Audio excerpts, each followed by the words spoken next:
नमस्कार। आज की इस वीडियो में हम लोग बात करने वाले हैं क्रेडिट कार्ड के बारे में कि आपको क्रेडिट कार्ड क्लोज करने के क्या क्या लॉस हो सकते हैं और आपको क्रेडिट कार्ड क्लोज करने के पहले कौन कौन से स्टेप फॉलो कर लेने चाहिए जिससे आपका जो लॉस हो रहा है वो कम हो। और ये भी बात करेंगे कि आप अपने बैंक का क्रेडिट कार्ड कैसे क्लोज करा सकते हैं।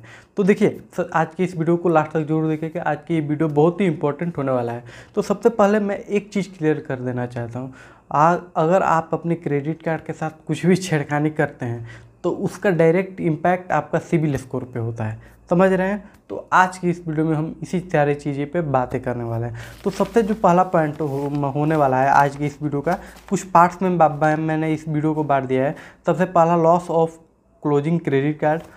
Do before closing credit card मतलब आपको क्रेडिट कार्ड क्लोज करने के पहले क्या क्या स्टेप फॉलो कर लेने चाहिए जिससे जो आपका नुकसान हो रहा है कम हो, और आप इसे क्रेडिट कार्ड को कैसे क्लोज कर सकते हैं। और अगर आप क्लोज कर रहे हैं तो क्यों क्लोज कर रहे हैं, आपके रीजंस क्या क्या हो सकते हैं, इस पर भी बात करेंगे। और क्रेडिट कार्ड क्लोज करने के बाद आपको एक स्टेप फॉलो करना चाहिए जो कि बहुत ही इंपॉर्टेंट स्टेप है, और अगर नहीं फॉलो करते हुए स्टेप तो आप एकदम मुसीबत में पड़ सकते हैं। तो लास्ट तक इस वीडियो को जरूर देखिएगा।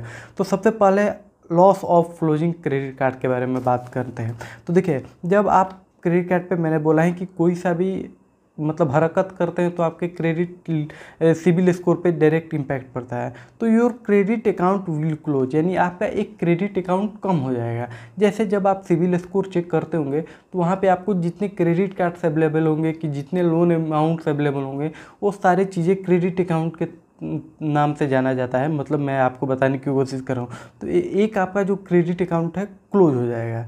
अब दूसरा जो पॉइंट है कि लो क्रेडिट एज लिमिट, देखिए आपका जो क्रेडिट कार्ड का लिमिट है वो एज है वो कम हो जाएगा। जैसे देखिए आपके पास दो क्रेडिट कार्ड है, एक 3 साल पुराना क्रेडिट कार्ड है और एक 2 साल पुराना क्रेडिट कार्ड है। तो देखिए सिबिल स्कोर में जितना पुराना आपका क्रेडिट कार्ड है उतना ही आपका अच्छा सिबिल स्कोर होता है। तो अगर आप क्रेडिट कार्ड क्लोज कर देते हैं तो आपका जो एज लिमिट है क्रेडिट कार्ड का कम हो जाता है जिससे आपका सिबिल पे इम्पैक्ट पड़ता है। और थर्ड पॉइंट है कि लो क्रेडिट लिमिट। अगर आप क्रेडिट कार्ड को क्लोज करते हैं तो कहीं ना कहीं आप जो क्रेडिट लिमिट मिला हुआ है वो आपका कम हो रहा है। तो ये हो गई कि loss of closing credit card. अब हम बात करते हैं कि how to close credit card. तो देखिए 2 स्टेप होते हैं किसी भी बैंक का क्रेडिट कार्ड को क्लोज करने के लिए। तो हर बैंक में लगभग सेम प्रोसेस होता है। या तो आप बैंक में विजिट करके जो है अपना क्रेडिट कार्ड क्लोज कर सकते हैं। इसके रिगार्डिंग मैंने आई बटन में वीडियो अपलोड किया है कि अगर बैंक से क्रेडिट कार्ड क्लोज कर रहे हैं तो क्या क्या आपको अलर्ट रहना चाहिए। वो वीडियो आप आई बटन में देख लीजिएगा इस वीडियो के बाद। अब सेकंड चीज़ है कि आप कस्टमर केयर में डायरेक्ट कॉल करके क्रेडिट कार्ड क्लोज रिक्वेस्ट डाल सकते हैं। अब बात करते हैं कि क्या आपको क्रेडिट कार्ड क्लोज करने के पहले कौन कौन से स्टेप फॉलो करने चाहिए। तो सबसे पहले हम बात कर लेते हैं कि जब आप क्रेडिट कार्ड क्लोज करने के लिए सोच रहे हैं तो सबसे पहले आप वेट कीजिए कि आपका बिल जनरेट हो जाता है। अब यहाँ बात आती है बिल्ड अमाउंट और अनबिल्ड अमाउंट।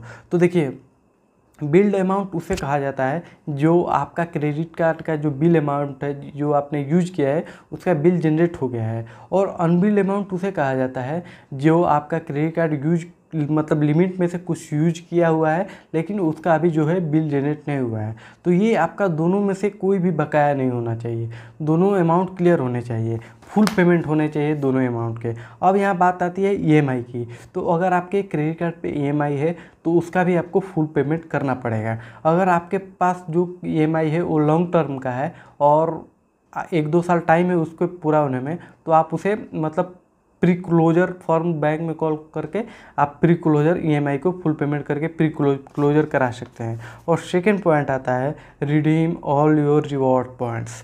तो ये सबसे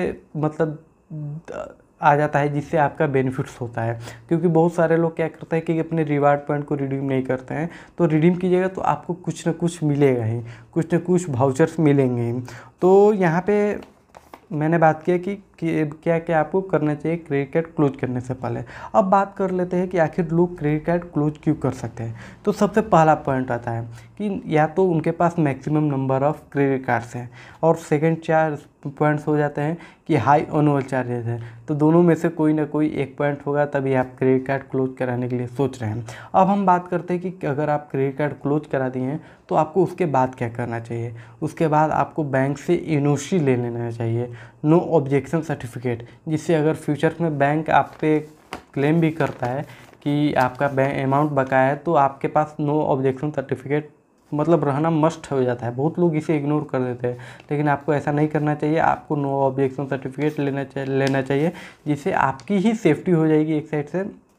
और अगर बैंक से क्लोज कर रहे हैं, अगर बैंक में एप्लीकेशन फॉर्म दे के क्लोज कर रहे हैं, तो वहाँ पे आप एक्नॉलेजमेंट स्लिप ले सकते हैं बैंक का मोहर वगैरह लगा के, मुझे दे दीजिए, मेरा क्रेडिट कार्ड क्लोज हो गया, अब मुझ पर कोई अमाउंट बकाया नहीं है। तो यहाँ पे बिल और अनबिल्ड अमाउंट पे ध्यान दीजिएगा। उसके बाद आपको क्या करना है, जब आप क्रेडिट कार्ड क्लोजर वगैरह सब दे रहे हैं, तो आपको क्रेडिट कार्ड यूज नहीं करना है। कुछ वीडियो मैं आई बटन में दे दूंगा, वो वीडियो ज़रूर देख लीजिएगा। तो बहुत लोग क्या करते हैं कि बैंक में एप्लीकेशन देने के बाद या क्रेडिट कार्ड क्लोज रिक्वेस्ट देने के बाद भी क्या करते हैं कि क्रेडिट कार्ड यूज कर लेते हैं, जिससे बैंक वाले समझते हैं कि ये क्रेडिट कार्ड एक्टिवेट रखना चाहिए इसको, तो बैंक वाले उसे एक्टिवेट रख देते हैं। तो आपको ऐसी गलती नहीं करनी है। तो आई होप कि आपको ये वीडियो अच्छा लगा होगा। अगर आपको ये वीडियो अच्छा लगा होगा तो इस वीडियो को लाइक कीजिए, इस चैनल को सब्सक्राइब कीजिए और शेयर कीजिए। जय हिंद, वंदे मातरम।